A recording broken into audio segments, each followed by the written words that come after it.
iniciando a nossa aula número 193 do nosso curso de Filosofia Espírita e Interpretação dos Evangelhos segundo o Espiritismo. Peço para vocês clicarem aqui e de forma que possam receber, logo que o nosso vídeo seja pronto e suba para o YouTube, vocês receberem o aviso. Na aula anterior e na outra aula ainda, nós estamos estudando a Epístola de Paulo aos Coríntios 15, em que ele fala sobre o corpo espiritual, dando uma nova ideia de ressurreição. Não é mais a ressurreição na carne, mas a ressurreição no corpo espiritual, que ele chama de corpo espiritual. E esses indivíduos que têm a graça da ressurreição no corpo espiritual, eles ganharão a felicidade, completado ou preenchido a prescrição de terem cumprido a doutrina da fé. Então, nessa visão paulina, a felicidade no mundo espiritual e a plenitude desse corpo espiritual está previamente dependente da doutrina da fé. Por outro lado, aqueles que não cumprem a doutrina da fé, segundo a proposição paulina, esses morrem espiritualmente, ou seja, vivem no mundo espiritual em sofrimento. É uma concepção, uma teoria que, de fato, não encontra nenhum abrigo, né, nos estudos que o Espiritismo fez e na própria lógica, né, porque desconsidera vida passada, ações de erros, equívocos, prejuízos a terceiros, geração do mal, enfim, tudo isso é superado por um magnífico dom, uma magnífica graça, e aí, como se fosse um milagre, o indivíduo tem o seu passado e as suas más ações desconsideradas. E isso não é possível, mesmo porque a doutrina paulina se atende a um tipo de crentes, que são os ocidentais. O que dizer daqueles que não conhecem a doutrina paulina no Oriente Médio, no Extremo Oriente, né, em outras regiões, né? Enfim, nós vemos que essas construções teóricas elas fracassam frente à boa lógica e à boa razão. E nós vamos citar aqui o que o Espiritismo acha sobre a vida após a morte.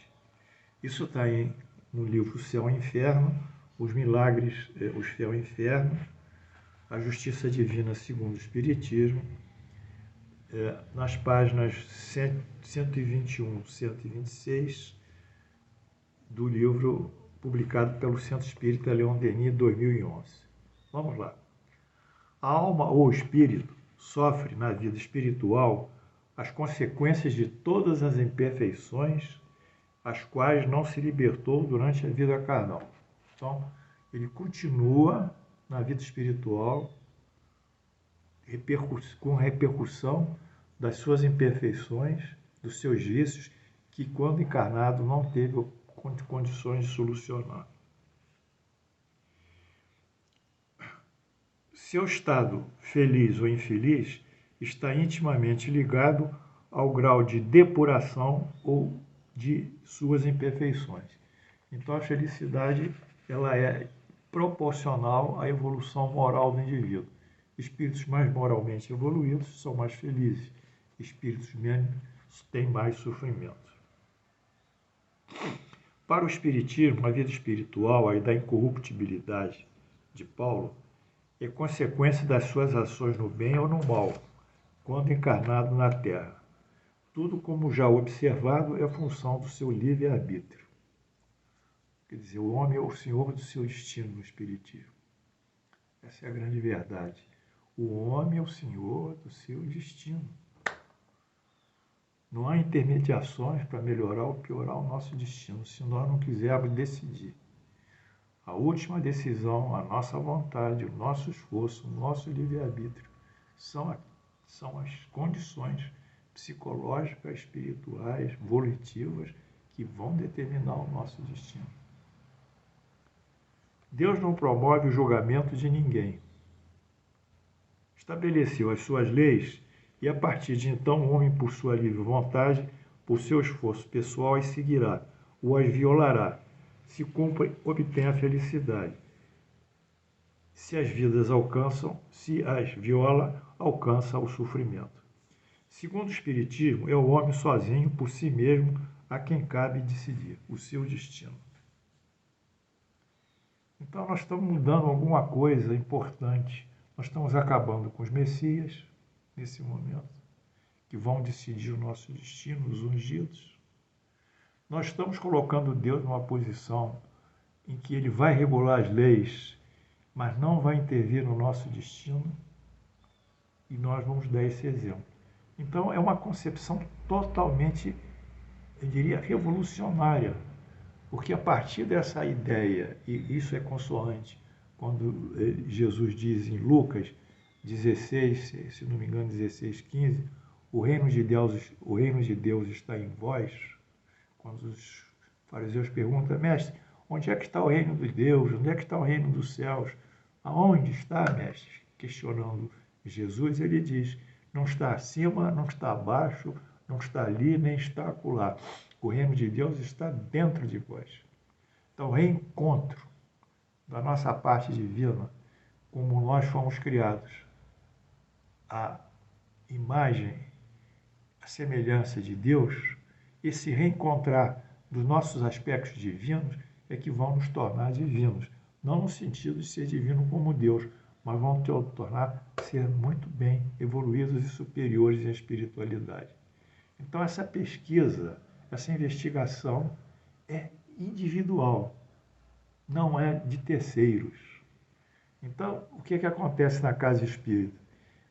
Como os espíritas têm, durante muitas encarnações, uma vida dentro da religião católica aqui no Brasil, o catolicismo é preponderante, basta dizer que os jesuítas vieram nos anos 1500 e pouco, logo depois da descoberta, e aqui se fixaram com a sua catequese, a sua doutrinação, eu diria, quase à força dos seus princípios, da sua dogmática.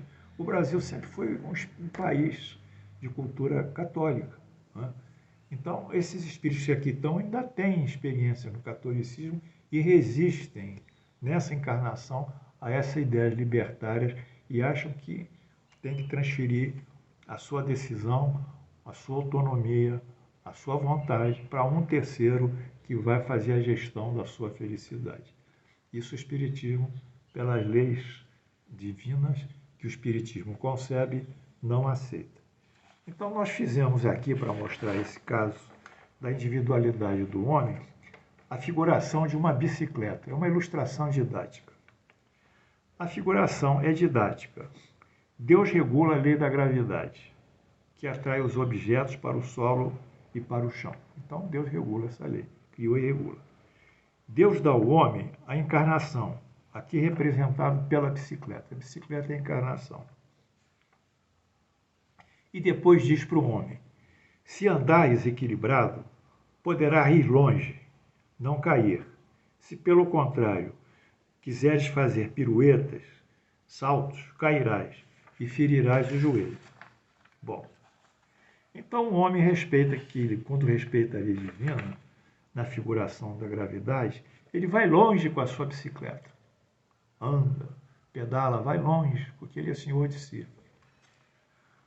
E fica feliz. Ao contrário, se desconsidera o que Deus disse da força da gravidade, da necessidade de não fazer piruetas e saltos, desconsidera, ele cai no chão, fere o joelho, sofre. Deus não segurou o homem para andar de bicicleta, nem o derrubou apenas quando ele caiu, apenas observou, ele caiu por si próprio. Deus não castiga, também não dá benesses, não intervém. Criou suas leis, as leis divinas, aí está a sua sabedoria. Então, nesse momento, nós fizemos uma revolução conceitual, do ponto de vista espiritual, para vocês. Deus não intervém nas leis divinas, não intervém sobre nós. Nós é que decidimos nessa ilustração da bicicleta. Aí muitos me perguntarão, eu também fiz essa pergunta, e a misericórdia divina não existe, que é uma intervenção dele? Deus não é misericordioso? Deus não é piedoso? Deus não é bondoso? Deus não é indulgente? Viu a resposta? Se Deus não intervém no destino do homem, como compreender então a misericórdia, que contrariamente aponta para a sua intervenção?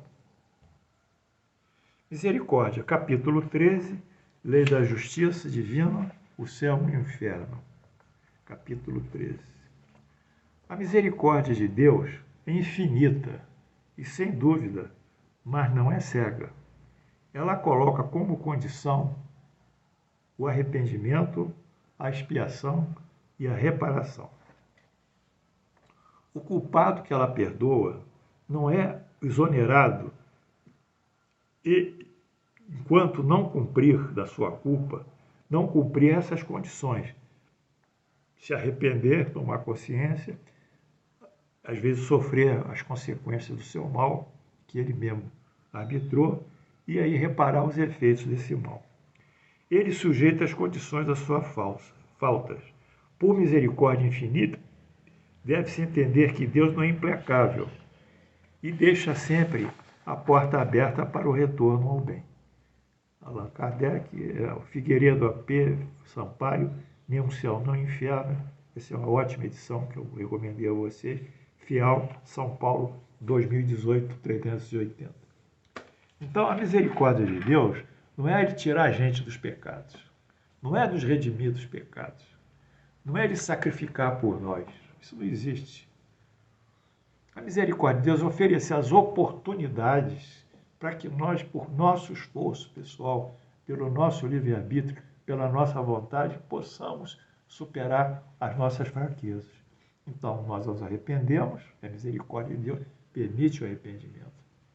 Depois da consciência do erro, ele permite nós repararmos esse erro, ou sofrermos esse erro, expia, e depois permite nós repararmos esse erro. Completado esse ciclo, eu diria, progressista, de reabilitação, porque o Espiritismo é afirmativo e não negativo, toda a sua postura é positivada, afirmativa. Nós não queremos ninguém na cruz pendurado, numa situação masoquista.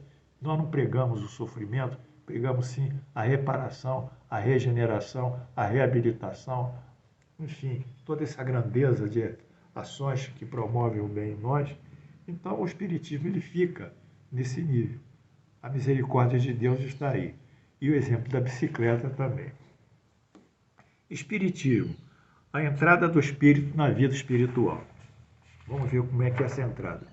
A situação do espírito, a partir de sua entrada na vida espiritual, é a que preparou para si durante a vida no corpo.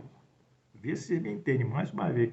Ele preparou aqui a vida dele, na Terra. E como ele viveu, ele viverá lá em cima. Não tem essa transmutação, não tem esse fato, porque mudar de corpo, seja o corpo físico para um corpo perispiritual que ele tem lá em cima, não muda a natureza. A natureza é caráter, é moral, é vontade, é juízo de valor, é cultura, é inteligência, é consciência do bem. Essas coisas, que são coisas do mundo espiritual, não estão no corpo, não estão no pé, não estão no cérebro. Isso está no espírito. Então ele deixa o corpo, mas o espírito é o mesmo. Vocês têm que entender isso. Não é essa mudança abrupta, não há salvação porque morreu. Ele vai ter que enfrentar lá na vida espiritual aquilo que ele, de bom, graças a Deus, ou de mal cometeu, infelizmente. A situação do espírito, a partir da sua entrada na vida espiritual, é a que preparou para si durante a vida no corpo. Mais tarde, outra encarnação lhe é dada, e por vezes imposta, hein?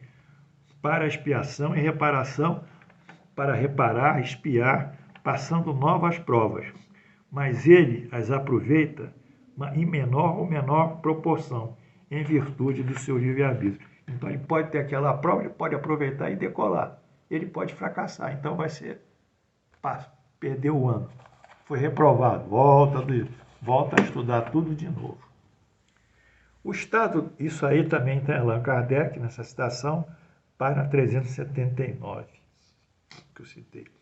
O estado de morte é o de sofrimento na vida espiritual. Quer dizer, a morte de Paulo, que não entendeu, é o indivíduo sofrer. E o de vida é o da felicidade na vida espiritual. Outras citações, idem e bidem. Vamos lá. Sendo perfectíveis, quer dizer, ligados à perfeição em virtude da lei do progresso, quer dizer, os homens são, todos eles têm condições de serem perfeitos em virtude da lei do progresso, cada um traz em si os elementos da sua felicidade ou da sua infelicidade futura e os meios de adquirir uma e evitar outra, trabalhando pelo seu próprio adiantamento. Então, nós temos em nós esse recurso íntimo de nos aperfeiçoarmos. Você já imaginou que felicidade vocês acharem, e eu achar com vocês, que nós somos senhores do nosso destino? Ah, mas nós estamos sofrendo pandemia, estamos sofrendo isso, tem um problema na coluna, tem isso, tem aquilo. Claro, isso vem às vezes de ações passadas nessa vida, mal gerenciadas por nós, ou vem de um passado de outras vidas. Mas a partir desse momento aqui, ó, que a gente coloca aqui um limite, um muro, e vamos conduzir sempre a nossa vida no caminho do bem, na outra vida nós vamos receber toda essa riqueza de boas ações. Hoje nós estamos semeando o amanhã. Essas aulas não são aulas para prometer nada a ninguém, não são aulas de discussão, de espetáculo, ou de teatro, ou a coisa circense, ou de grandes gestuais do palestrante. Essas aulas são para dar a vocês a consciência da força interna que vocês têm e que vocês têm condições de aproveitar dentro de vocês, porque vocês são perceptíveis e podem subir de acordo com a lei do progresso.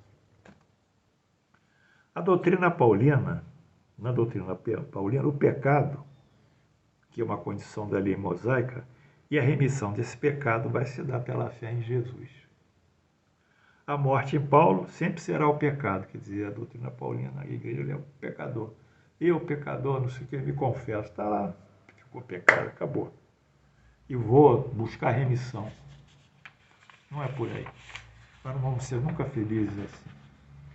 Allan Kardec, citando as mesmas fontes, diz o seguinte: a felicidade perfeita está ligada à perfeição, ou seja, à depuração completa do espírito. Toda imperfeição é uma causa de sofrimento. Da mesma forma que a qualidade adquirida é uma causa de prazer e da atenuação dos sofrimentos, de onde resulta que a soma da felicidade e a infelicidade está na razão da soma das qualidades boas ou daquelas más que o indivíduo possui. A felicidade será consequência do esforço pessoal do cada um em modificar-se moralmente, conquistando virtudes e suprimindo as imperfeições. Eis aí a verdadeira doutrina libertatória que o Espiritismo nos coloca, que Paulo nos coloca mais tarde em mensagem nos anos de 1860, na sociedade parisiense, que tudo isso se liberta. Nós estamos respirando melhor. Allan Kardec, no capítulo 8 da edição original, da primeira edição do Céu e Inferno, ele é determinante. Veja, vocês me ouçam, repitam isso quantas vezes quiser. Isso aqui é divino. Vejam. Estando a sorte das almas nas mãos de Deus, ninguém pode nesse mundo, por sua própria autoridade, decretar código penal divino. Qualquer teoria não é mais do que uma hipótese, que só tem valor de uma opinião pessoal. E por isso mesmo pode ser mais engenhosa, mais racional, bizarra ou ridícula. Somente a sanção dos fatos, quer dizer, os fatos em si, pode conferir-lhe autoridade, fazendo-a passar à condição de princípio. Na ausência de fatos apropriados para definir sua concepção acerca da vida futura, os homens deram curso à sua imaginação e criaram essa diversidade de sistemas que compartilharam e compartilham suas crenças. Meus alunos amados, ninguém pode decidir o nosso destino, a não ser Deus. Não existe outro. Deus criou essas leis. E o exemplo da bicicleta é maravilhoso. Nós andamos na bicicleta, é a encarnação que nós temos. A lei da gravidade que ele criou, uma delas, nos leva a cair, se fizermos piruetas ou darmos assim saltos. Mas se andarmos linearmente, tranquilos, iríamos a vales e rios muito distantes e alcançaríamos grandes conquistas. E Deus observa. Se nós compatibilizamos a nossa pedalada à lei da gravidade, nós andamos. Mas se nós queremos transgredir e fazer essas manobras radicais, nós vamos cair e ferir o joelho ao sofrimento. O destino está nas nossas mãos. Isso é a verdade. Porque Jesus já disse, o salmista diz: sois deuses, eis que sois filhos do Altíssimo. Ele diz: eis que sois todos deuses, sois filhos do Altíssimo. É isso. E essa passagem aqui, que está em Figueiredo, Sampaio, nem um céu, nem um inferno, e que reproduz trechos do que o professor Kardec diz: estando a sorte das almas nas mãos de Deus, ninguém pode neste mundo, por sua própria autoridade, decretar o Código Penal divino. Qualquer teoria não é mais do que uma hipótese que só tem valor de uma opinião pessoal e, por isso mesmo, pode ser mais engenhosa, racional, bizarra ou ridícula. Somente a comprovação dos fatos para conferir autoridade, fazendo passar a condição de princípio. Na ausência desses fatos, como sempre ocorreu, apropriados para definir essa concepção acerca da vida futura, os homens deram curso à sua imaginação e criaram essa diversidade de sistemas religiosos, filosóficos, seja o que mais for, que compartilharam e compartilham as suas crenças. E aqui eu fiz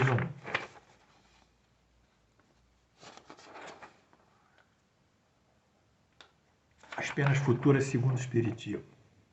Vou deixar aqui para vocês tentar copiar, tá?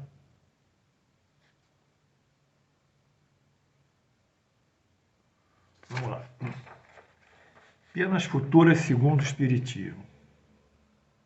Não é o castigo. Deus não castiga o homem. O homem é quem castiga a si mesmo, através da violação às leis divinas. Vida carnal, encarnação. O homem tem um livre-arbítrio. Se ele se exercita no bem, compatibiliza a vida dele ao bem, ele pratica as virtudes, ele se depura, ele evolui moralmente e na vida espiritual ele ganha felicidade. Então, lógico. Porém, se ele exercita o seu livre-arbítrio na ausência do bem, na prática das imperfeições e vícios, na ausência de evolução moral, quando ele desencarna, ele ganha o sofrimento. O homem, lá em cima, ele vive o que aquele passou.